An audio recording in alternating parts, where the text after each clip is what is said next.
Hey everybody, welcome to Do You Believe on Paranormal Zone TV. Thanks everyone for joining me tonight. Tonight we have a return guest. I'm so happy to have Bill Bean back on the show. And everybody, let's please welcome Bill Bean to the show. Hey Bill, thanks so much for coming back to the show tonight. Oh, it's my pleasure to be back with you, Norene. Thank you for having me. Now, Bill, before we get into the topic of UFO and the paranormal connection, would you please tell the viewers about yourself so we can go into that topic? Sure, and I want to thank everybody out there for tuning in to the show tonight. And for those of you who don't know my story, it's a lengthy one, so I'll be as brief as possible. I've written 3 books, and I call myself a walking miracle from God because I've suffered the worst of the worst, and my family was destroyed by demonic forces.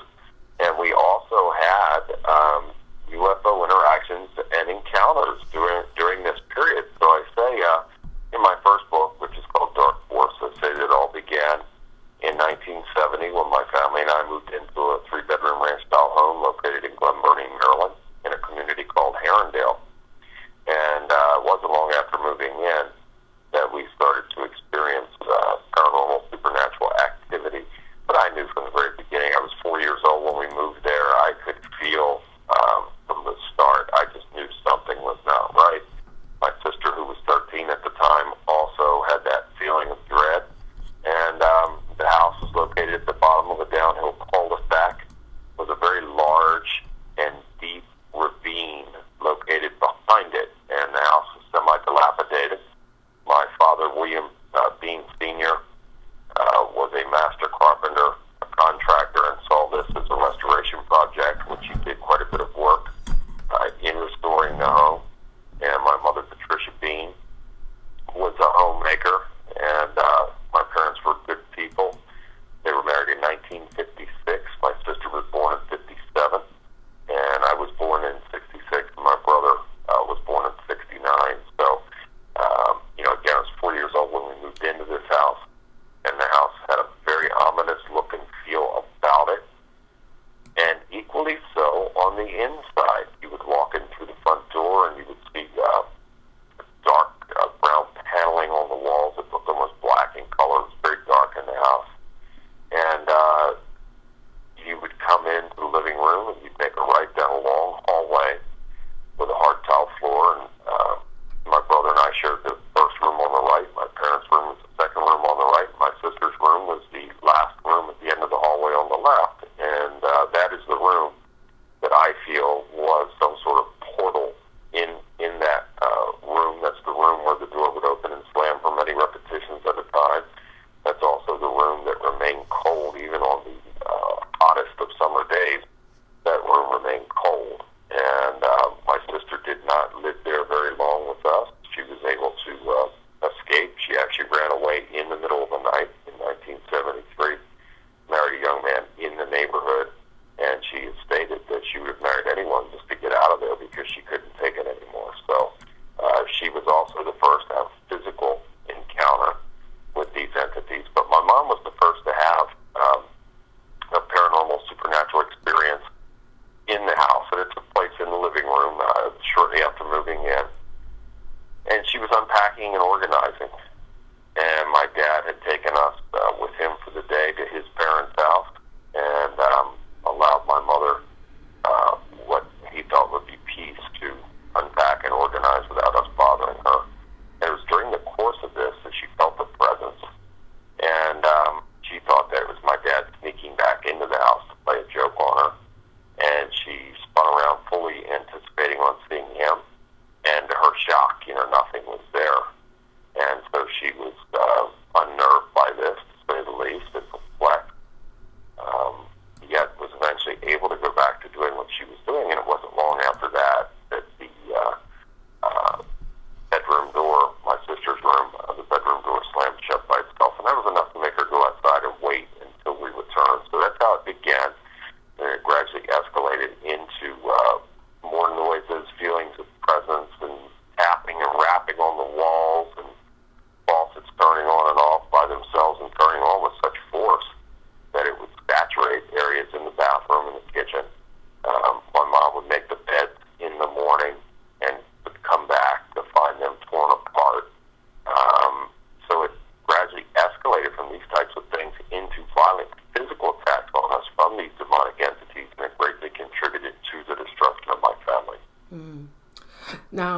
where does the UFO come in?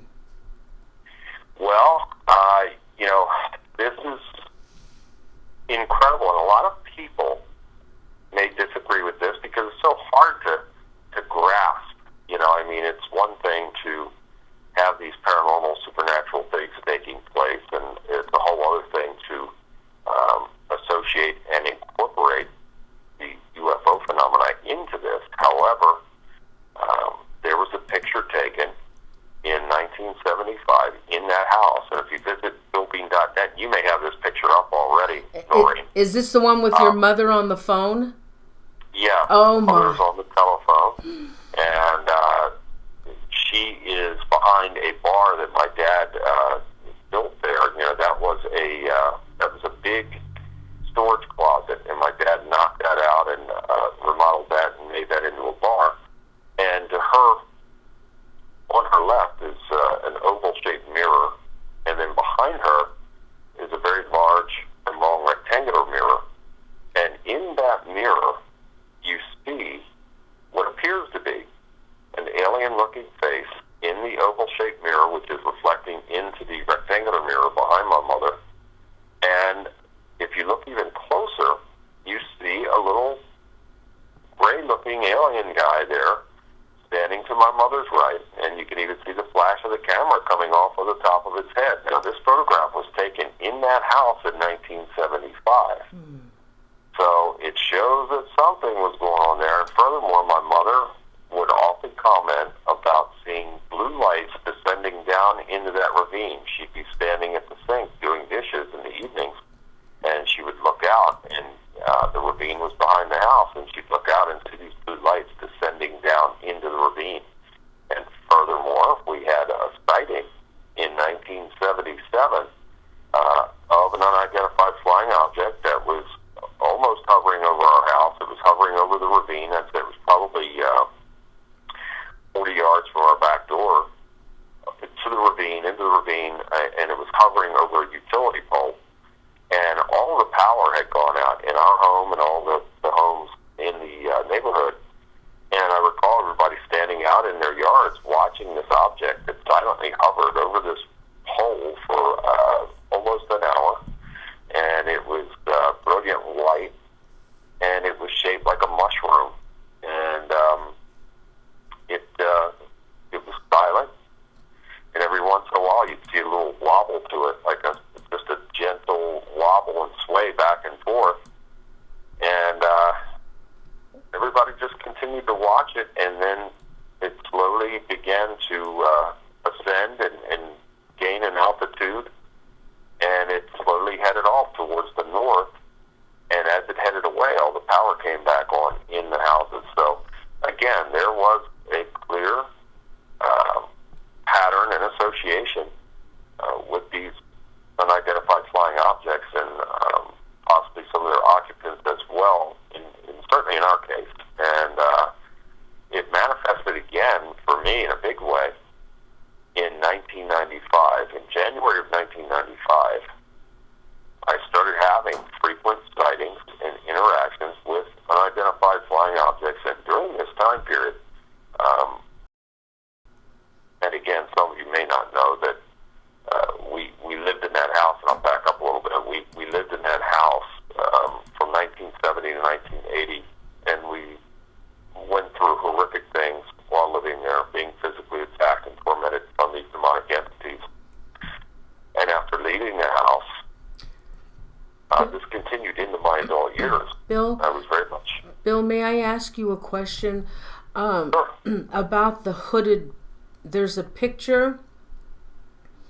I think it's with you and your sister, 2 children in one room, Yeah. and then off to the side is that black hooded entity. I don't think we talked about that last time. That was taken in 1968, and I was 2 years old, and my sister was 11. And we are seated behind a toy piano, Christmas time, 1968. And she's to my left, and to her far left is this very large, appears to be 7 foot tall, hooded entity, black hooded entity. And again, this is 1968. Now, I never knew these pictures existed until 2005, and that's when my sister had given me some old family photographs that had belonged to my mother. Now, again, there's so much of this story to tell and so little time to tell it, and I hate to keep going all over the place, but shortly after moving out of that house, two tragedies occurred. My beloved grandmother, Dora Harvey, died from a sudden series of heart attacks, and then 2 months and 2 days later, my beloved mother, Patricia Bean, died from a cerebral hemorrhage at the age of 44. And both of these deaths, I have no doubt that these demonic entities contributed greatly to those deaths because of the amount of stress and pressure that we were under. So, years later, 2005, Christmas time 2005, my wife and I are at my sister's house. My sister asked me would I like to have some of these old family photos that belong to my mother, and I said yes. And I took some of these photos home and I began to go through them, and I found some very disturbing images in some of the photographs. And my mother had held on to those photos, and I never knew they existed, and this is one of the photographs that I never knew existed. And I was just absolutely floored when I studied the photo and looked, and you can see it plain as day, this gigantic black hooded figure in the photo, 1968. Oh, yeah. Oh, yeah. In fact, when I first saw that picture, I was focusing on the bright light that was in the room, and then I finally saw that black thing. Yeah. Now, did your family ever talk about this black hooded thing that was in the house or that was seen in the house? Well, most of the family saw it, and my mother was very embarrassed and ashamed by these things. So, back then, certainly you did not go around talking about these things because, they would deem you to be insane. And she confided in my grandmother, her mother, and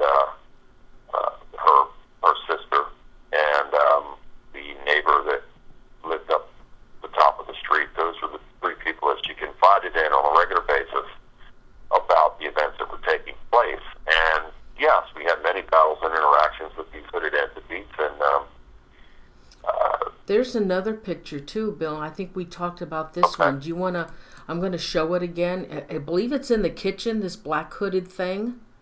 Yeah, and that was the year 2000, and that was taken at my home in the year 2000. So again, it shows you that this garbage, had followed me into my adult years and was still very prevalent in my life, really up until 2008. That's when everything changed, and that was when, I decided that I was going to make God first in my life, and my wife and I got baptized together. I'd never been baptized as a child. As children, my parents believed in God, but we didn't have any religious upbringing or structure. We had never attended church as children. We were never baptized, and so my wife and I got baptized in December 2008. It was the greatest day because I was making a covenant with God that can never be severed by the enemy. And, my wife and I decided we were going to make God first. And that was the greatest thing because our lives changed on that day and changed for the better. And God has abundantly blessed me. So as cursed and as horrible as my life was up until that point, my life is 10 times abundantly blessed. And now, God has put this calling on my life to help other people. But I have to tell you, Norene, it was quite a journey. And it was all part of the journey. And there's a reason for everything in life. And the reason in this situation, I certainly believe that God had a plan for my life even before I came into this world. And I know that the devil and his minions were trying to stop this from unfolding. And so it required me to go through a lot of suffering to get to where I am right now. So I couldn't be where I'm at right now and helping people had I not been there. Because I could be the greatest scholar in the world and walk into someone's home and say, oh yeah, I can tell you all about this and all about that. But if I've never experienced it, how in the world can I relate to them? How can they relate to me?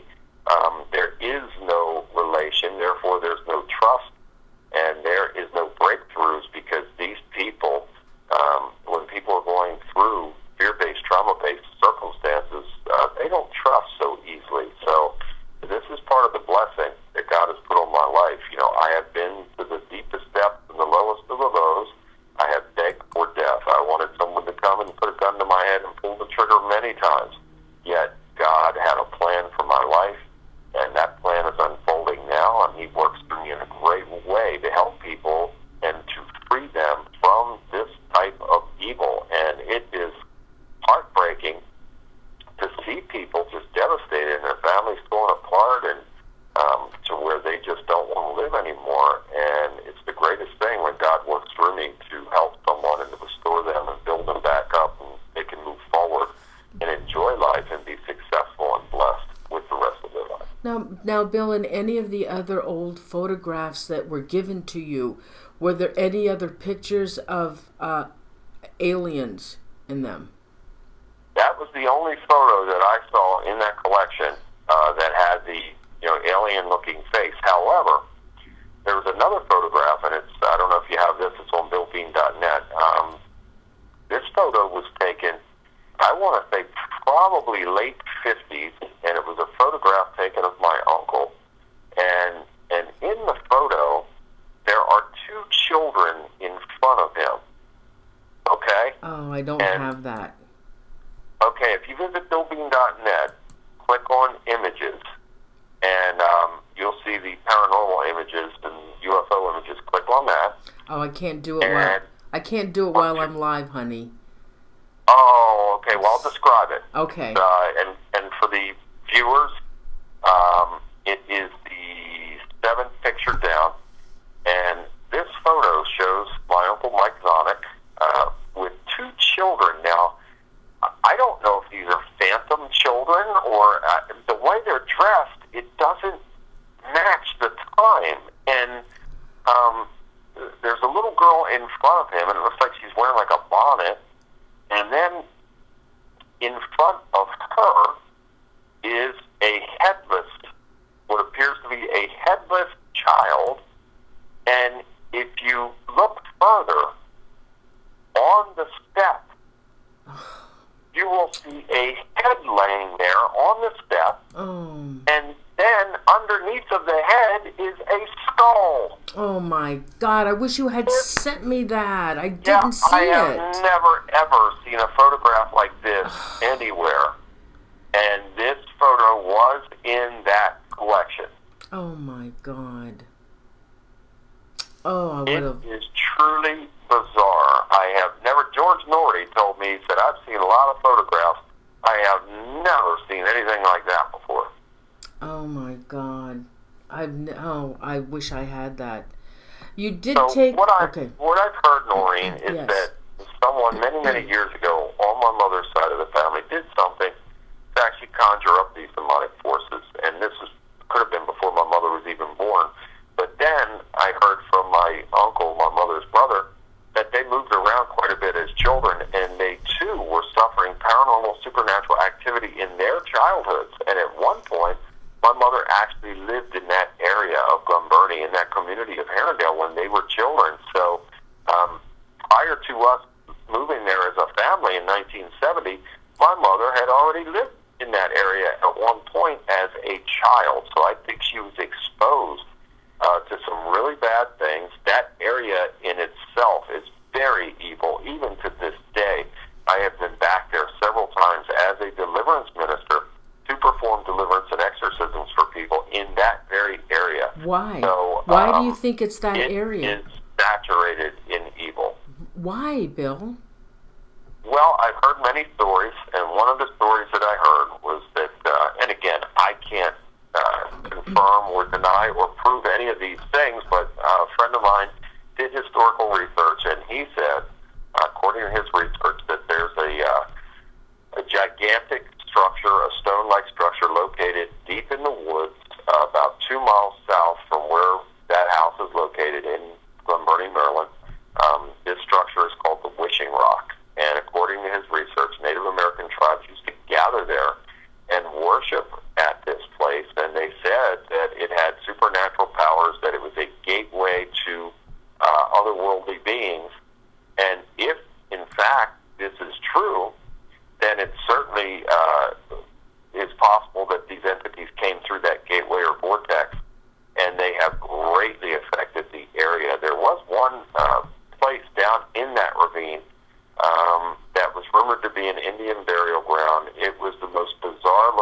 spot because nothing grew there. It was just like this red clay. Now, the whole ravine was lush with trees and vegetation, up the embankments, and except for this one spot. And that spot, nothing ever grew there, and you just had such an eerie feeling, even being anywhere near that place. Mm-hmm. Yeah, I've heard of other areas as well that has a similar situation where nothing will grow in a certain area. Now, Exactly. Did you ever speak to your relatives? Okay, so going back to this alien and the UFO connection, has anybody ever felt that they've been abducted? Yes, no doubt about it, including myself. I mean, I've had Norene. We would have a series of shows. If I listed all of my experiences from childhood through all of this UFO phenomenon, we would have a series of shows. I've taken over 1,000 photographs of these objects that came to me. I was not seeking this; they came to me.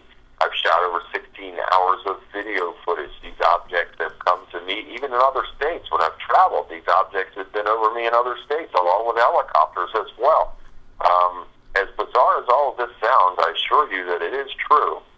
And I have tons of footage and documentation, and if not for the power of God, I could very easily be insane or not here at all, because when you're under this type of I thought that I was under surveillance. I really did. I thought that it was some sort of police surveillance, that it was a mistaken identity or something, and it turned out to be these unidentified flying objects, and that further perplexed me as to who are they, what do they want, what's their interest in me.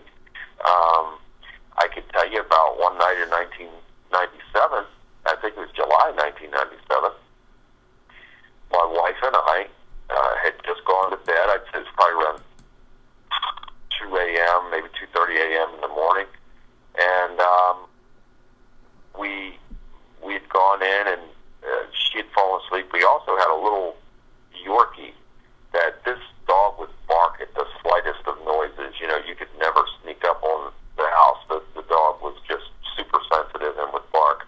Well, on this night, this morning, they both were fast asleep and sound asleep, apparently, because I laid there. I was uncomfortable. I could sense a presence in the room.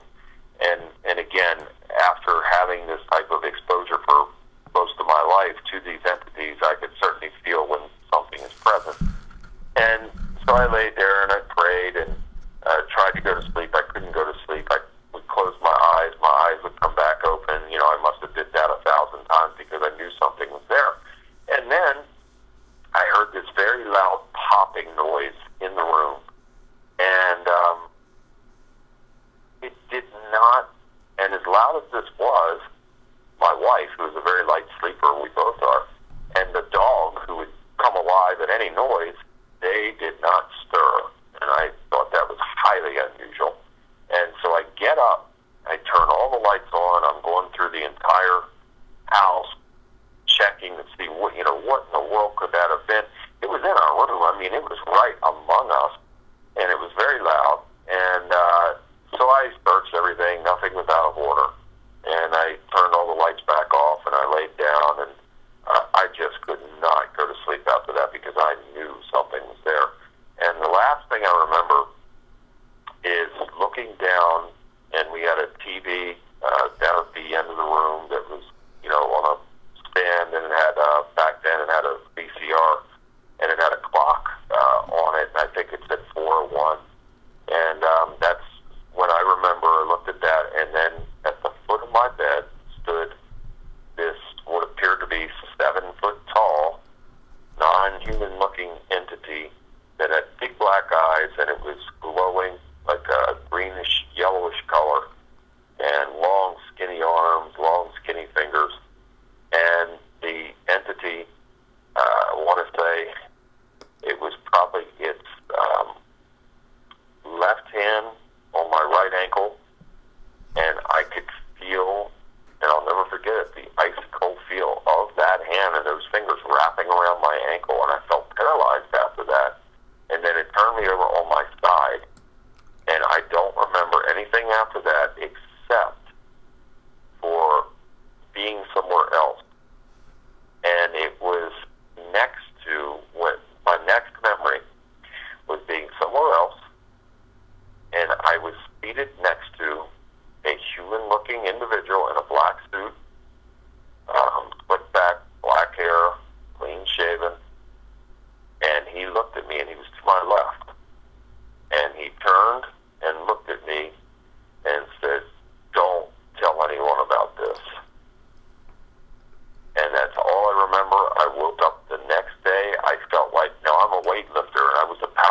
back then, very, very powerful individual. And when you have a very strenuous workout with heavy weights, your body is very fatigued, your joints hurt, it's you feel like you've been run over by a car. And that's exactly how I felt the next morning, that I'd had a very strenuous workout. And, that was one of many encounters that I've had with non-human looking entities. Another one took place in 2001 at the same residence, and it was 7 p.m. in the evening. It was November 2001, and I had gone out through the back of the house, and I had to make a right to go through the side gate to head to the front. And when I did that, there was a bush to my left, and as I approached the fence and the gate to open it, a cat was in that bush, and I guess I started the cat, and the cat took off. And the cat got about 20 feet away from me, headed to the front, and all of a sudden it just stopped, dead in its tracks, like it had run into an invisible wall. It just stopped, and then it looked up. Now, there's nothing there, Norene. It's empty space. And yet this cat has stopped like it has run into something, and it's looking up. Now it's frozen. And then I saw it. What? Clearly, for several seconds, this same 7-foot-tall entity that I saw in my house in 1997 appeared right there in front of me, 20 feet away, and in front of that cat that was directly looking up at it. I saw it clearly for several seconds, and then it just vanished as quickly as it had materialized. And then when it vanished, that cat took off. Oh, my God. That's the craziest story I've ever heard. Oh. And it gets even worse. Oh, no. After it dematerialized, I had to walk through that very spot to get to my vehicle. And let me tell you, that took a lot of doing to be able to walk through that very spot where that entity was to get to my vehicle. Oh, you poor thing. Oh, my God. Oh, were you scared? I bet you were scared to death. And, the level of fear and trauma that I have endured over the years is off the charts. And this is, again, it was necessary for me to experience these things to be where I am now, because where I'm at now, I am blessed, sealed, sanctified, purified, cleansed, and made holy, and anointed by God as a warrior for God. Therefore, I walk in faith, strength, and courage. I have no fear. So these things have to flee my presence now because of the power of God that works through me. So we see a transformation. And I say to people that we as human beings, we operate on frequency and vibration. And when we are living on high, we are walking in faith, strength, and courage. We live in the positive. We attract positive. We are invoking the power of God. We're activating the power of God that is within each and every one of us, and our lives are blessed. Doesn't mean we're perfect. Doesn't mean we're going to have a perfect life. But what it does mean is that we expect things to go well. We expect to have a good day. We declare victory in each and every day. And if something doesn't go the way that we hoped it would, we know that God will make a way for us where there doesn't seem to be a way. That is called faith. And when we have real faith, God will honor that, and He'll never forsake us. But on the opposite end of the spectrum, where I lived for a good deal of my life, was on low frequency, low vibration. And that is living in the negative.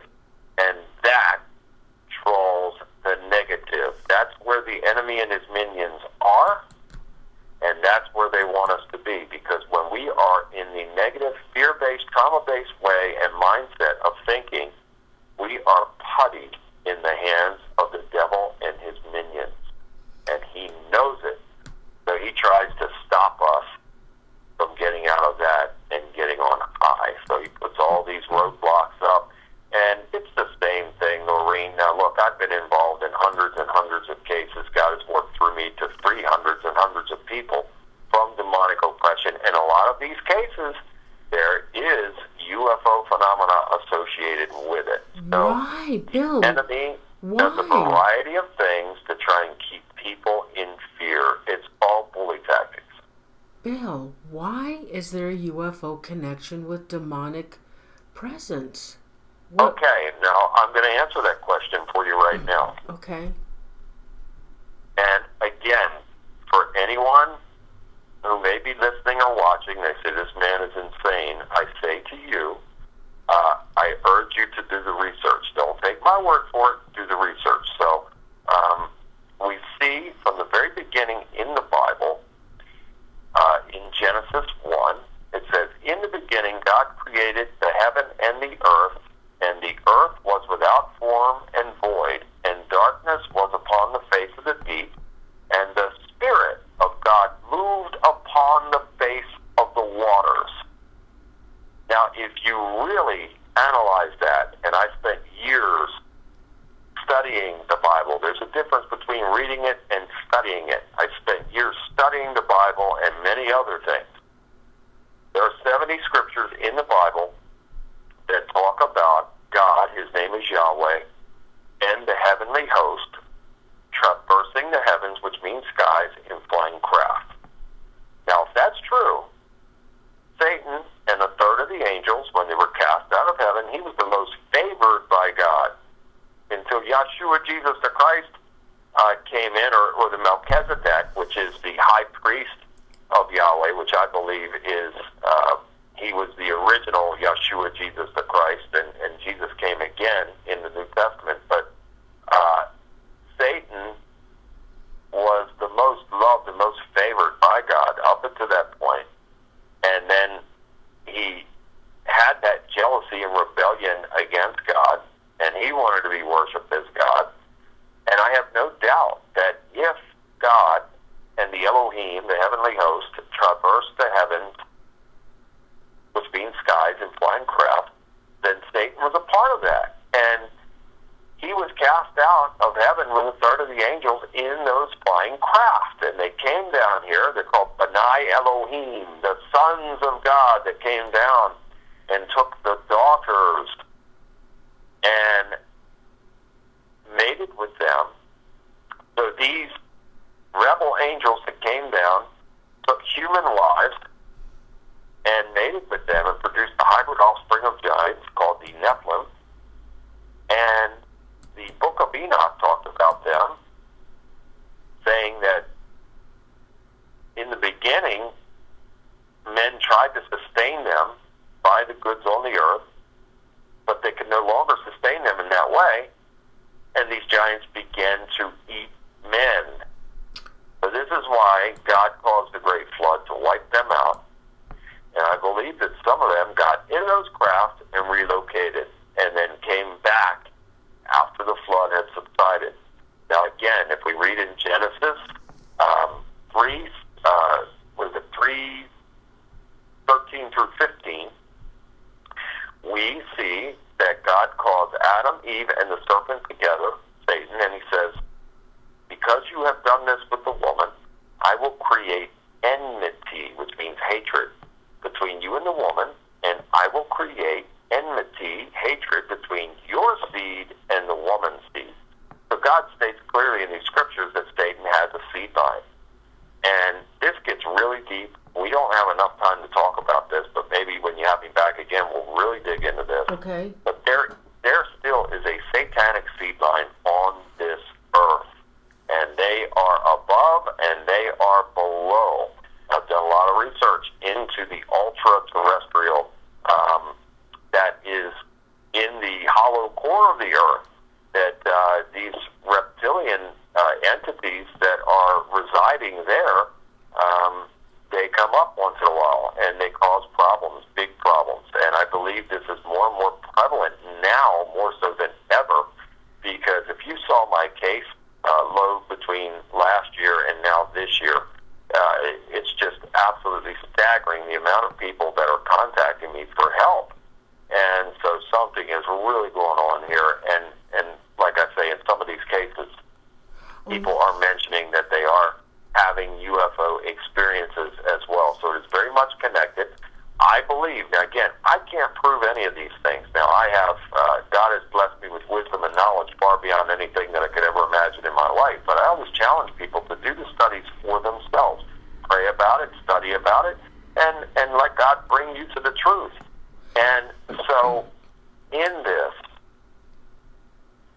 I have no doubt that these entities are in league with Satan, and they are set. Their mission is to kill, rob, and destroy, and they can produce holograms. Imagine an object silently and covertly hovering over a home or a neighborhood, undetected. You can't see it, you can't hear it, and the occupants of this craft creating holographic images to beam into someone's house. It's very easy to do. I mean, you can do it through electricity. It is, again, in our thinking, is nowhere near the thinking of these individuals who can do these things, which they've got direct knowledge from God himself. And so imagine this, that these entities can produce sounds and holographic images and God knows what else.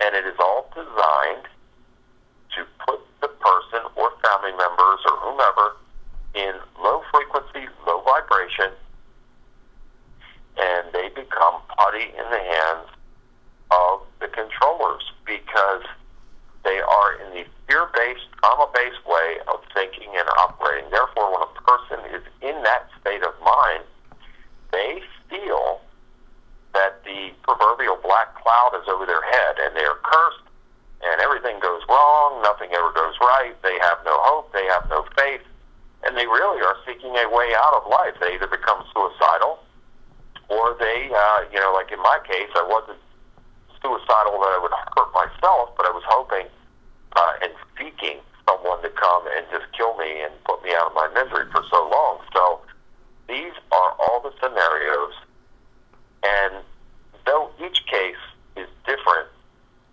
it still has the same common thread and the same MO, the bully tactics, the torment to just drive people to the edge to where, and demonic, this is when people are under demonic oppression, but when the demonic possession part comes in is when the person has given up the will to fight. They've just totally given up and they just allow these entities to take over, and that's where the possession part comes in. Oh my God. And I have seen things, Norene, you just wouldn't believe it. You'd have to see it to believe it.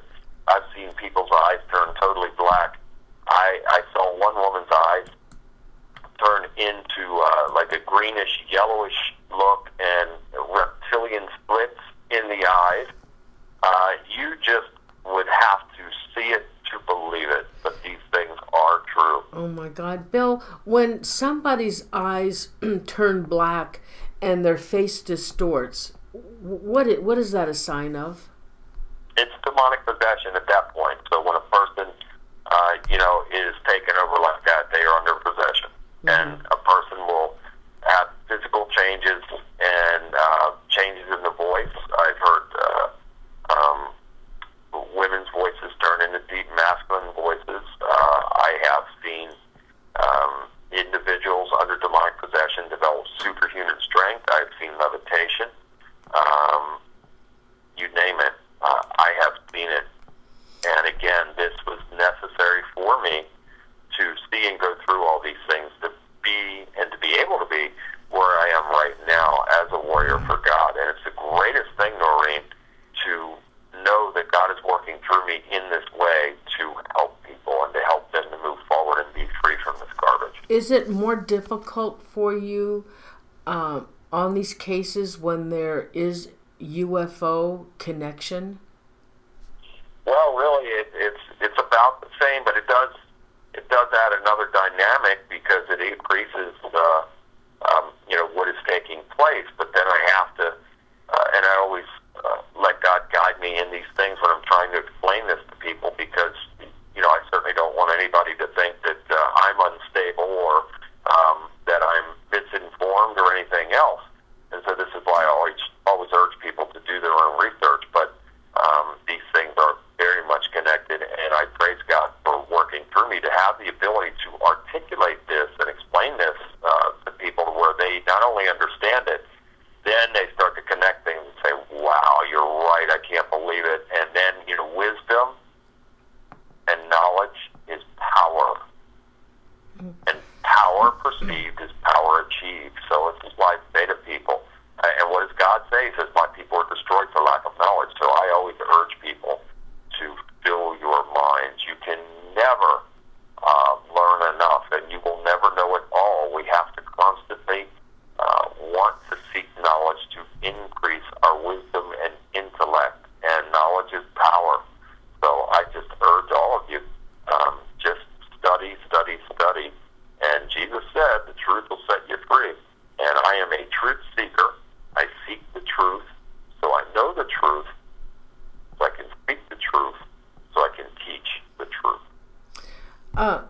So have these, when there's UFO connection to a case that you've asked you to handle, have these people have also experienced abduction?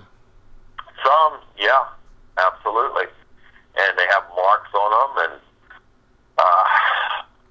this gets really deep, and I don't want to be a fear monger. I don't want to scare anybody. Oh, please tell us. Go ahead. I could say some things that would probably cause some sleepless nights, and I don't want to do that. You know what? No, Bill, feel free. We are here. We are listening with open ears. Tell us. Some of these entities are slug-like, and just imagine a giant slug attached, and they have tentacles, and they dig in. They dig into people, and this causes electrical impulses to go through the body. Sometimes it causes involuntary movements, and people will smell foul odors. They'll smell electrical type of smells, burning type of smells, and then these people have been sexually assaulted, and the abduction scenario is very much there, and they carry these awful marks and bruises on them and scratches. It's a very common theme for people to have these 3 claw marks down them. And I've seen these 3 fingers with what looks to be like claws on the end of the fingers, even on my bathroom mirrors.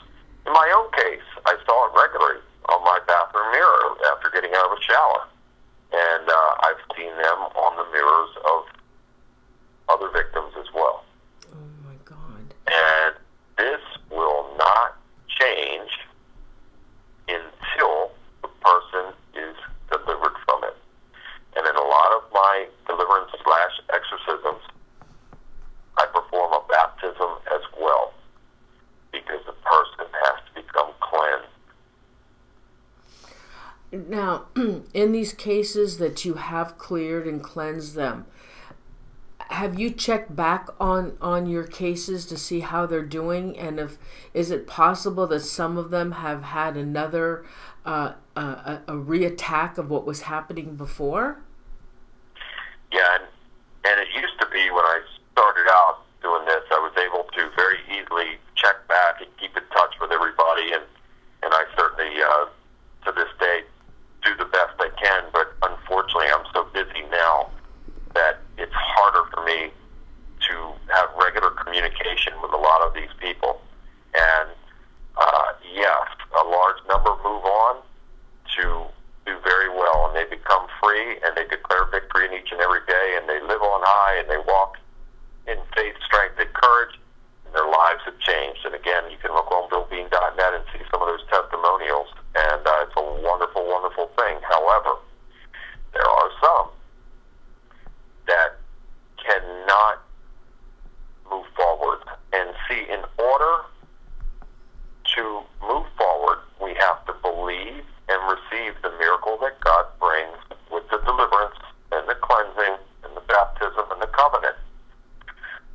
This, when we believe it and receive it, we have a mindset change.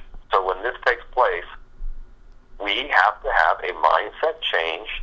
That means we walk in faith, strength, and courage, and we live on high in the positive. We declare victory in each and every day, and we refuse to lose. But if people do not have that mindset change, and they're delivered and they feel good for a day, and then all of a sudden they go right back to the same way of thinking, and it's a very easy thing to do. Let me tell you, it's difficult to break these patterns and to go into the uncharted waters and move forward in a new way, in a new chapter, in a new season. So when people go back to the same thinking that they had, well, then it opens the doorway, because Satan and his demons deal in legalities. And if they feel that they have a legal right to be there, they will be there, and God will allow it by our free will. So when people revert back to the fear-based, trauma-based way of thinking, and they automatically go back to being and living and existing on low frequency, low vibration. That's right where the enemy and his minions are, and it opens the doorway all over again, and it starts again. So there are some some cases that I've had to go back 2 and 3 times before the people could totally be free. Bill, what about people that have a haunted house, but it's more than just a haunting. It's gotten worse in the house, and I've heard them say that they've been sexually attacked, but yet they keep going on, and they're posting about it. They've got websites about it, and they want to continue to have this haunting going on to get, I'm assuming, to get the attention. Maybe they think they're going to get on TV or something. What harm? That is the double-edged sword here, is that it's very easy nowadays to get on TV with your stories and all these things, so therefore people see this as a way to get attention and get on TV. And not everybody, and you can tell the difference, because when there's real horrible trauma taking place, those types of people, they don't want to talk with anyone. And it is a blessing from God that they have the trust in me to sit down with me and share their deepest, darkest, most gut-wrenching experiences with me, because they trust me. But these people trust very few people, and they don't want any attention whatsoever. If someone approached them, if I went in and said, hey, I'd like to, get you featured on, a haunting or one of these shows, they'd probably ask me to leave. They'd say, no way, this is over with. I don't want you here for that. I'm here for you to help me, not to be on TV. So we see the difference, because there are some people who just absolutely enjoy every minute of it. They love the attention, and they can't get enough of it, even though their life is a shambles. And these will be the first types of people to say, oh, wow, let me tell you what happened last night. Mm-hmm. And I took these upteen pictures, and I've got this video, and this is in these scratches and all this stuff. Yeah. So it is living on the low, and it is very much the woe is me, and very much a competition to say, okay, well, you think you got it bad, check this out, and look at this. And I just scratch my head. I just absolutely scratch my head, and I'm befuddled by that type of thought pattern and behavior. Why would a person want to stay in that situation? There is no TV show in the world worth going through that kind of garbage and negativity. Not when you can overcome it, move past it, break the chains, move forward, and go on to have a wonderful, happy, and abundantly blessed life. There is no comparison to it. Now, what about these houses that you have, okay, the cases that you've gone on, and there's a portal. Can you close that portal? They say there's a portal, and these entities are coming. Can you close a portal? Yes, and again, this is by the power of God. Make no mistake, I make no boast or claims about being so great and this and that. It is the power of God that works through me, and I praise Him forevermore. He deserves all the credit and the glory, not me. And it is His power that works through me, and yes, He does give me the ability to bind and cast demons out and to close portals. So, by the mighty power of Yahweh, in Jesus' name, I can bind and cast out demons and close and seal and shut and lock and chain and padlock all portals to the enemy and his minions, and nothing by any means shall hurt me. Because I am a humble servant and fierce warrior for the Most High God, in Jesus' name. Bill, I have to ask you a question. I had a guest that came on the show, and it was on a demonic haunting. And I've never heard of this story in my life, so I want to ask you. He claims that before he was born, let's see if I could say this right. Before he was born, he could see himself. He was in heaven, and something grabbed him and pulled him down into hell. And then he was born, and he was born with an entity. Now, I've never heard anything like that before. Nor have I. Is that possible? Can you be born with an attachment? I'll say this. I don't know who you're referring to, and wish him well, and I hope that his mental state is strong and everything like that. It is possible for curses to come on families and for children to be cursed when they're born. And furthermore, it is possible when a child is born, it is possible that demons could be assigned to that child for whatever reasons. And I believe that could be possible in my case, because I'll tell you this much. I know that God had a plan for my life before I came into the world. I know that God has blessed and protected me all of my life. So I do believe that God had his angels around me even as I came into this world, but I also believe that the enemy had demons there as well. So there's always been this struggle up until 2008 for me. And so, yes, I would say it is possible for these entities to attach when a child comes in. However, this would have to be through some sort of family curse or some sort of act or invocation that the parents or someone close would do to put over that child, because children have that natural innocence up until the age of 3. Therefore, they are blessed and shielded and protected because they have the innocence of God and God's heavenly kingdom. And they come into this world, and it takes 3 years before they are polluted with the things that take place in this world. So then that natural protection barrier begins to come down the older the child gets.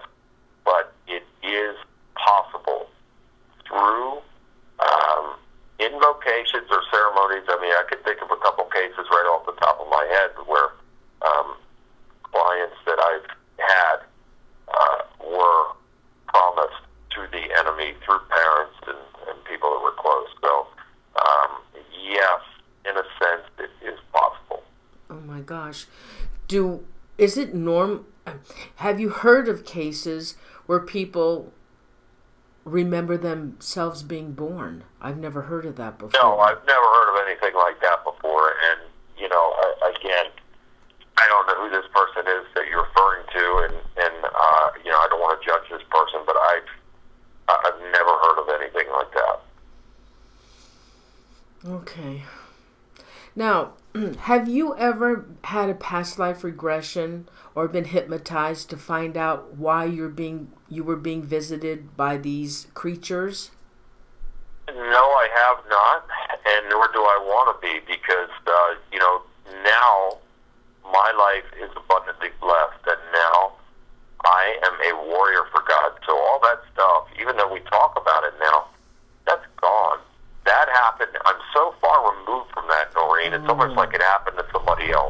That's the miraculous transformation that God has put on my life. But there were times back in the 90s that I was very close to doing that, because I was so traumatized by the events that were taking place with these regular sightings and interactions of UFOs and non-human looking beings that I was considering it, and I had a couple of TV shows offer to have me on to where they would do that on the shows, and I felt that God was urging me not to do that, because we have to be very, very careful when we're opening our minds. We have to be very careful, because the enemy can slide right in there and take a bad situation and make it 10 times worse very quickly. So in my case, I felt that God was urging me not to do that, and I don't regret it one single bit. And I look at my life and all of the things that I've endured as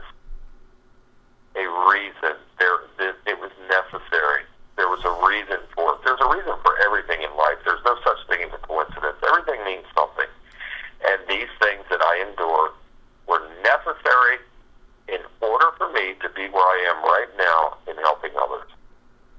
Now, Bill, there's another photograph that I found that you had taken, and it's a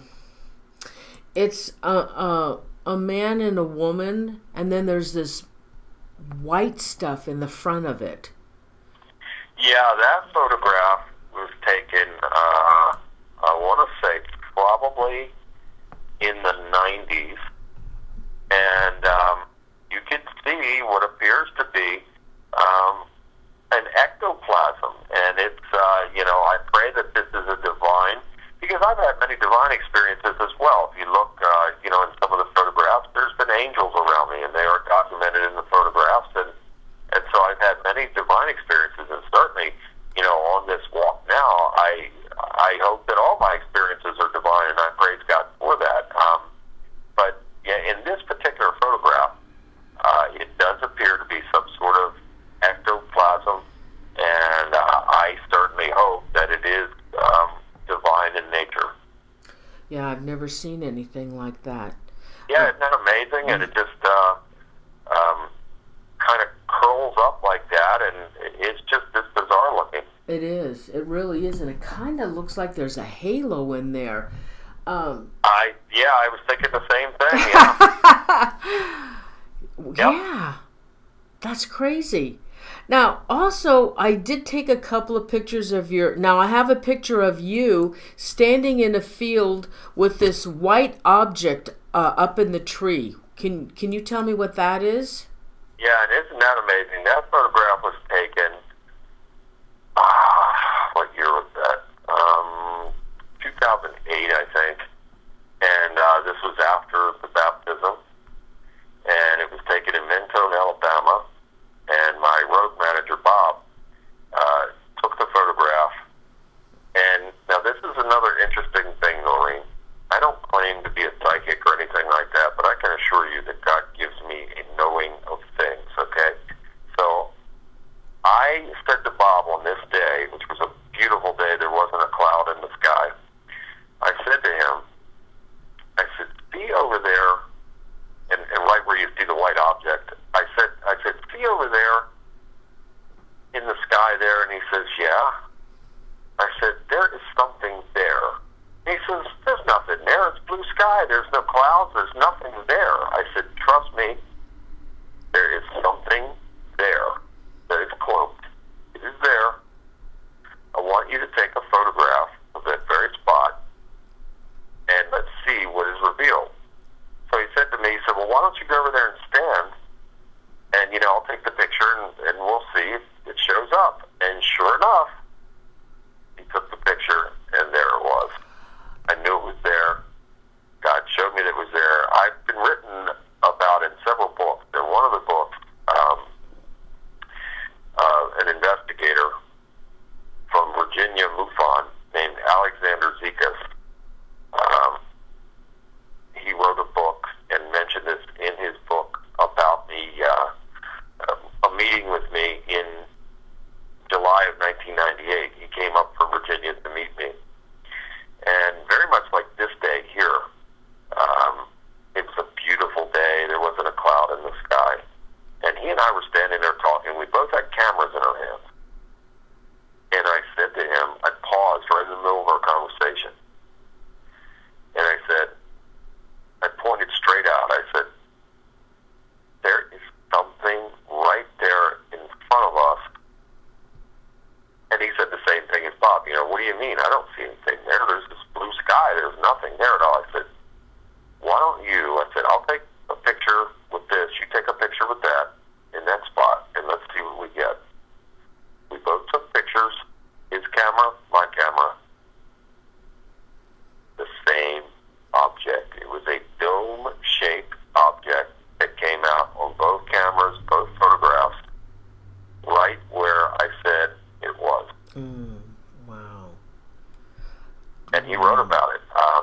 I think his book was called Synchronistic Adventures, and he wrote about that and was amazed. And again, I praise God for it. It is all God. It is the way He directs me, and He gives me a knowing of things. Now, Bill, I have another picture. They're over. It's a cloudy sky. They're over the hills, and it's a brown. They're brown little objects in the sky. And then I guess it looks like you put a white dish or a white circle to enhance it. What is that? These brown objects floating in the sky.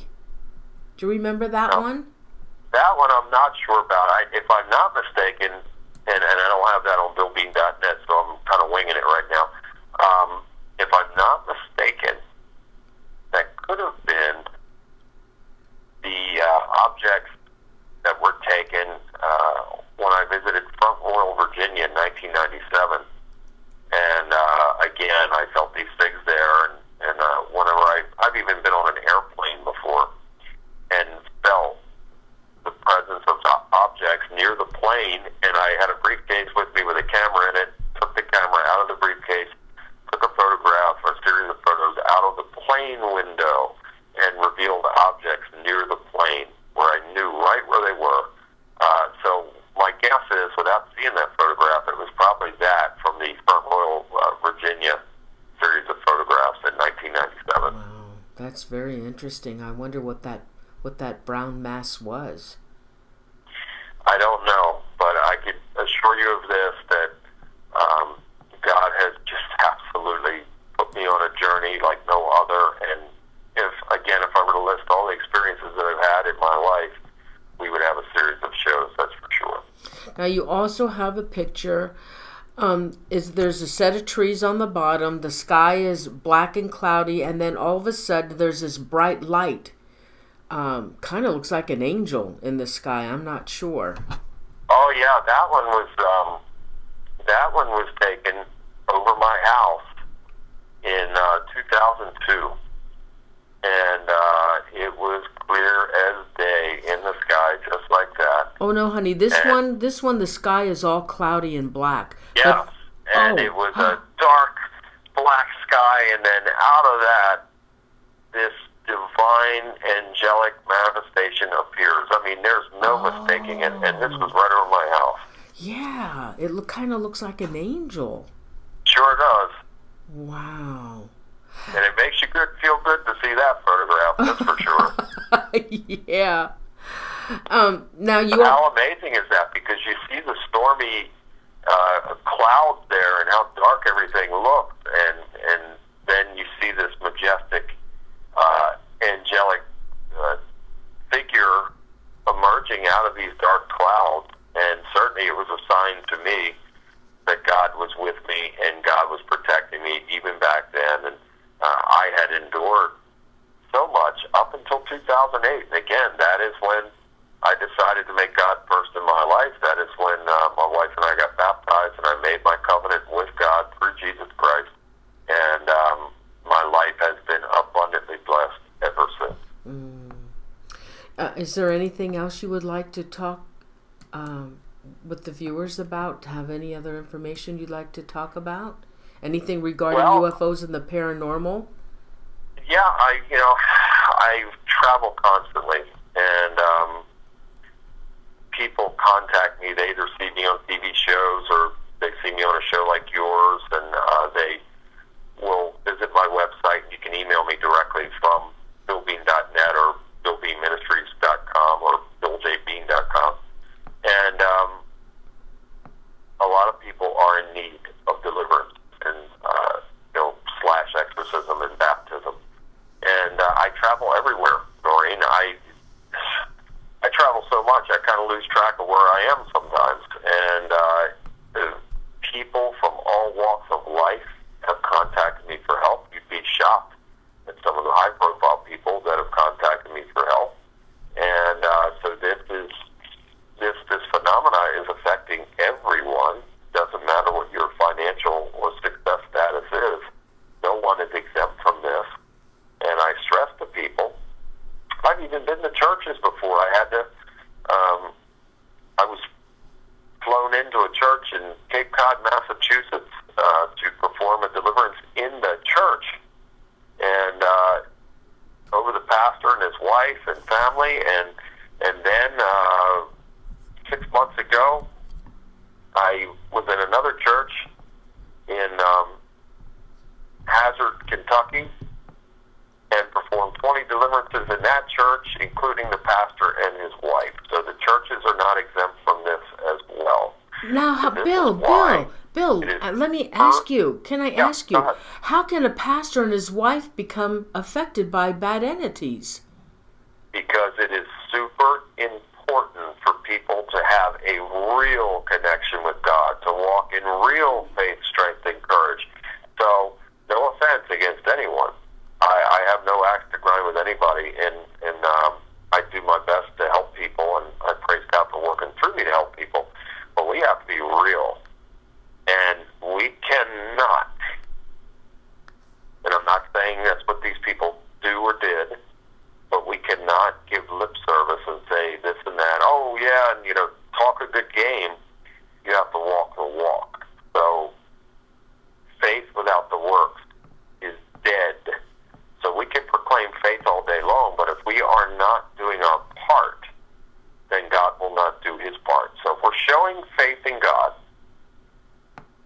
that means that we've had a transformation, and we are willing to do the work, whatever it may be, to move forward in life, to be successful and blessed in life. If we do not do our part, God is not going to do his part. Therefore, we are left vulnerable to these entities to come in.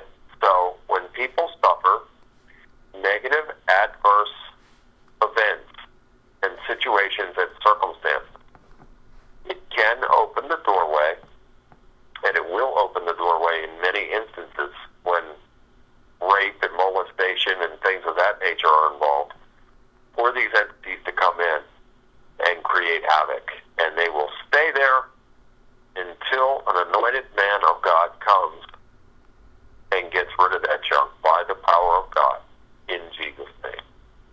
So it is super important, more than ever, for us to keep our strong connection with God and to walk in faith, strength, and courage. And when we walk in faith, strength, and courage, there is no fear. There is no fear. We literally have to see ourselves kicking the enemy and his minions right in the teeth and walking right over top of them and moving forward. And we can do that. When the mighty power of God is activated within us, we have that power. It's God's power that's within us to be able to do that. Bill, have you seen a change in the paranormal field? How dark it's getting, and it seems to be people are really changing and becoming not so nice anymore.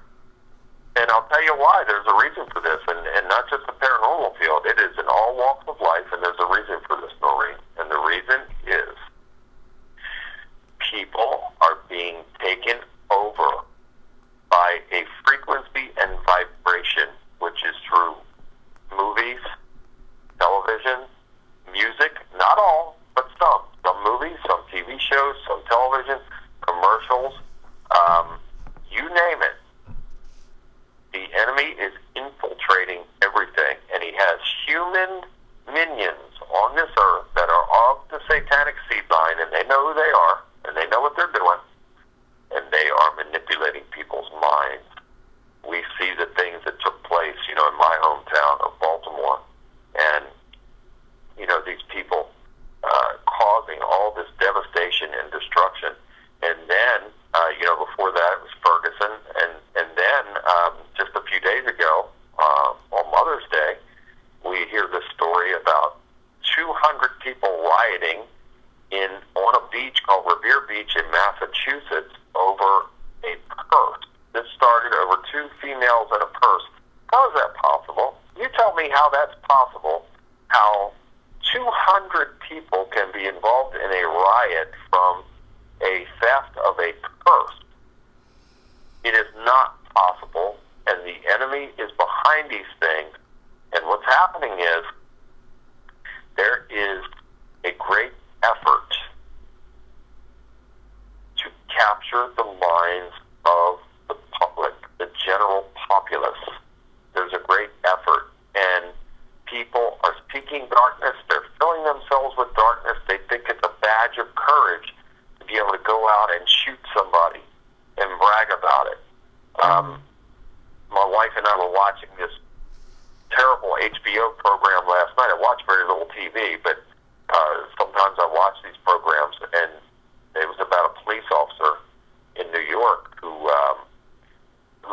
was getting on these internet chats and all this stuff about cannibalizing women and all these things. I mean, this is what the enemy is doing.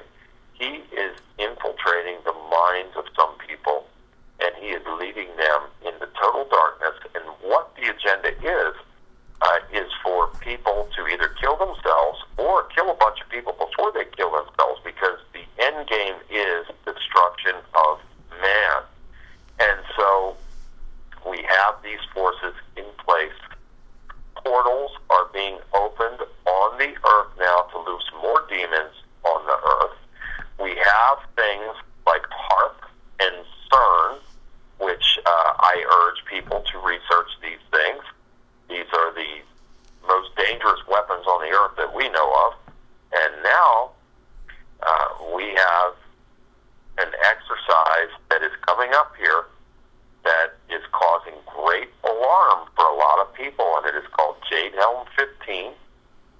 And this is a planned military training exercise that's scheduled to take place in August through September, and it's going to take place in Texas, Arizona, New Mexico, Utah, and Colorado, and it is going to be a joint military exercise along with law enforcement, and they are not specific on what the training is, but it depends on where you research.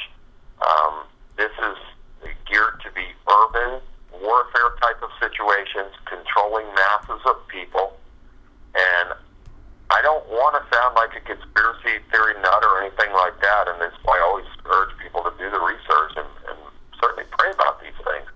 But this is very concerning because there's never been an operation of this scale before taking place within the civilian populations. This is not going to be taking place on military bases. This is going to be taking place amongst civilians on lands that were provided by private landowners, allowing these exercises to take place. So I pray that there's nothing to this other than a joint military exercise. However, another thing that is working in conjunction with this that I find very alarming and very perplexing is that 9 Walmart stores in those areas all shut down at the same time, claiming that they had plumbing problems, and these were thriving stores that, according to employees, had no plumbing problems at all. And these stories have been featured on local news. I've seen some of these videos on YouTube from local news stories in those areas that some of the local news stations sent plumbers there and contractors to try and assist, and they were turned away by the Walmart. So something very, very strange is going on here. And why these Walmart stores have closed down in conjunction with this Jade Helm 15 is very perplexing to me, and we'll just have to see how it plays out. But I will say this, that on April 28th, the governor of Texas, Greg Abbott, ordered the Texas State National Guard to monitor this Jade Helm operation, declaring during the training operation it is important that Texans know their safety, constitutional rights, private property, and civil liberties will not be infringed upon. So this is very serious, and when you see the governor of a state coming out and making these proclamations, I think there is some cause for some concern here. Wow. Anything else you want to talk with the viewers about? I mean, they're loving it. Well, and I want to thank everybody for tuning in. And again, I urge all of you to do the research. And I just pray for everybody. I want to live in peace. I want to live on high. I want to keep everything good and positive. And it is. But we also have to be real. And part of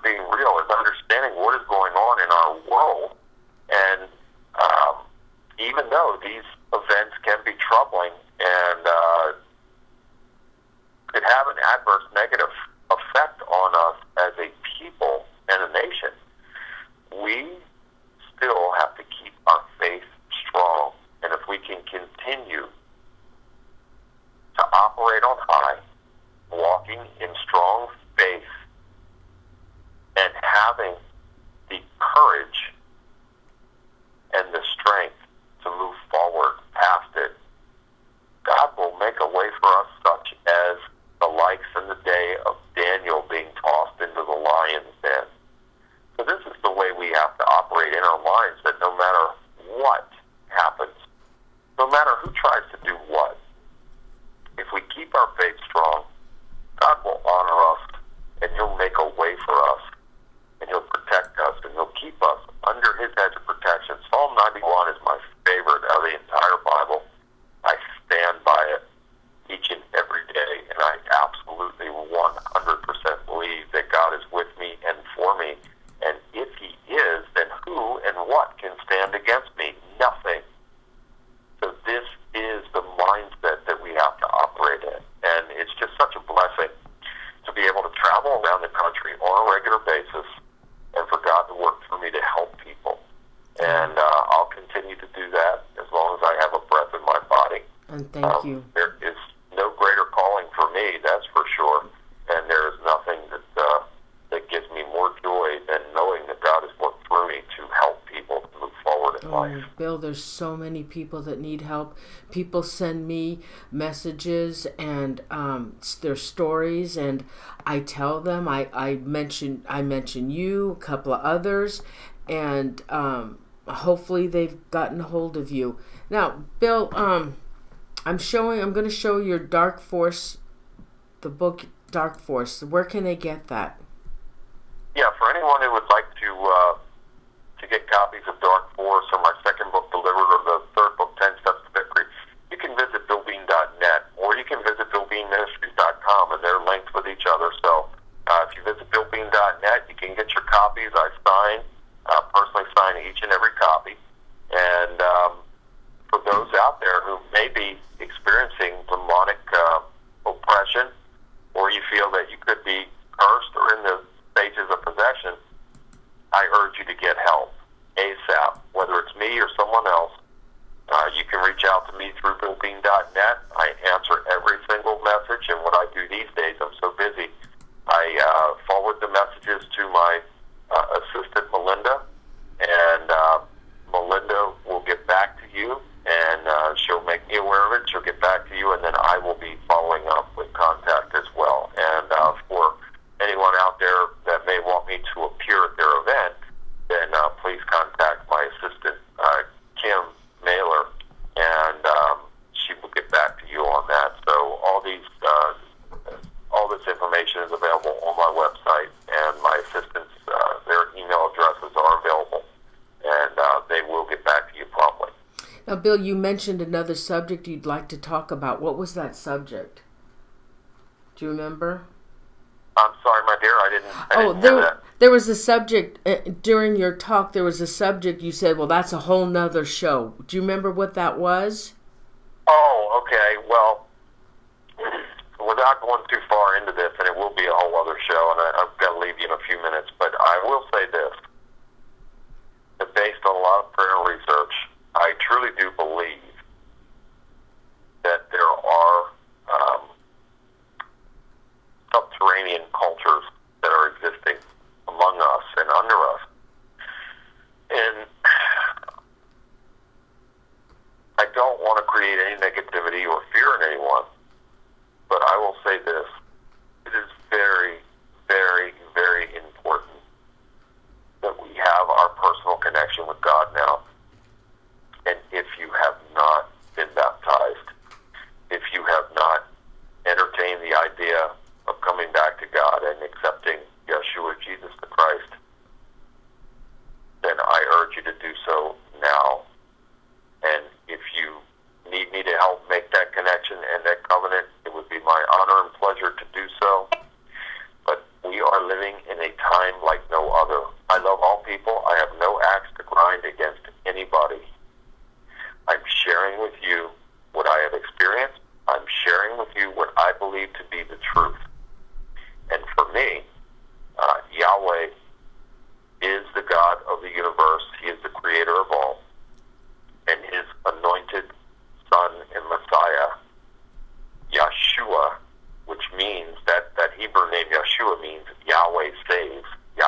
saves through him, Jesus the Christ.